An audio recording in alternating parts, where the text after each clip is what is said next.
Bonjour à tous et bienvenue sur boursicoté.com pour cette nouvelle analyse technique du CAC 40 en point matinal avec une configuration qui continue à être baissière puisque ce matin, malgré la remontée que nous avons, il ne faut pas oublier que nous avons ouvert sur un gap baissier, donc on commençait à acter le franchissement de cette fameuse zone des 7175 points.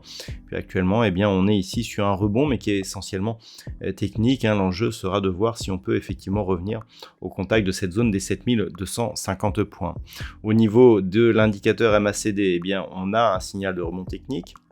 Le MACD ici donc est en train de se retourner, les histogrammes sont toujours dans la partie inférieure de la zone d'évolution, donc c'est un signal à suivre.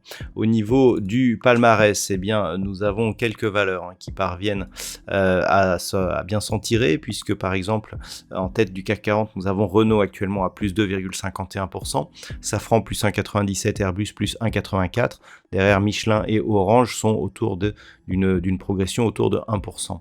Au niveau des plus fortes baisses, on retrouve STMicroelectronics moins 2,25, Worldline moins 2,20, derrière Téléperformance, Capgemini ou Publicis Group sont sur des pertes entre 1 et 1,5%.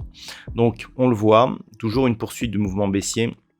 On a ici un gap intraday, alors c'est pas un vrai gap puisqu'en daily on était dans la zone de cotation de la bougie précédente. On a ce petit décalage ici sur lequel on pourra avoir effectivement une zone de résistance. Ce qu'il faut observer, c'est que dans cette phase précédemment on avait eu pas mal de volatilité lorsque l'on avait évolué dans ces mêmes niveaux.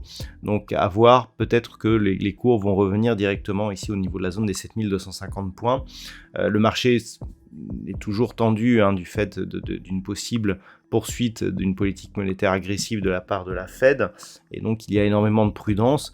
Toujours est-il que si on parvenait à observer ici un rebond technique jusqu'à cette zone des 7250 points, on aurait toujours un setup ici, contact bol inférieur, retour moyenne mobile 20 exponentielle. C'est vraiment sur rupture et sur poursuite du mouvement que l'on commencerait à avoir des signaux un peu plus positifs. Jusqu'à présent, on est toujours ici dans une zone de neutralité. Je vous avais indiqué que la zone ici 7175, 7380 représentait une zone de neutralité dans laquelle nous sommes depuis maintenant quelques semaines. On aurait des alertes baissières sous 7175, donc on a testé mais on est remonté avec un franchissement à 7090 qui nous enverrait des signaux très négatifs et des signaux qui redeviendraient positifs au-dessus des 7380. Mais globalement, tant que l'on est dans cette zone, ça reste neutre, bien entendu, du fait que l'on est ici contact bol inférieur sous la moyenne mobile 20 exponentielle, on a une petite priorité baissière, mais rien de plus. Voilà donc ce que l'on peut dire sur ce point matinal pour aujourd'hui. D'un point de vue macroéconomique, alors du côté de l'Europe, il n'y aura pas de statistiques majeures ce matin. Nous aurons à 14h30 du côté des États-Unis les inscriptions hebdomadaires au chômage. Pour ceux qui suivent les matières premières, nous aurons les stocks de pétrole brut à 17h. Et donc ce sera tout pour aujourd'hui, pas de grosses statistiques donc. Je vous souhaite de passer une bonne séance et on se retrouve dès ce soir pour toutes les autres analyses techniques du site boursicoté.com.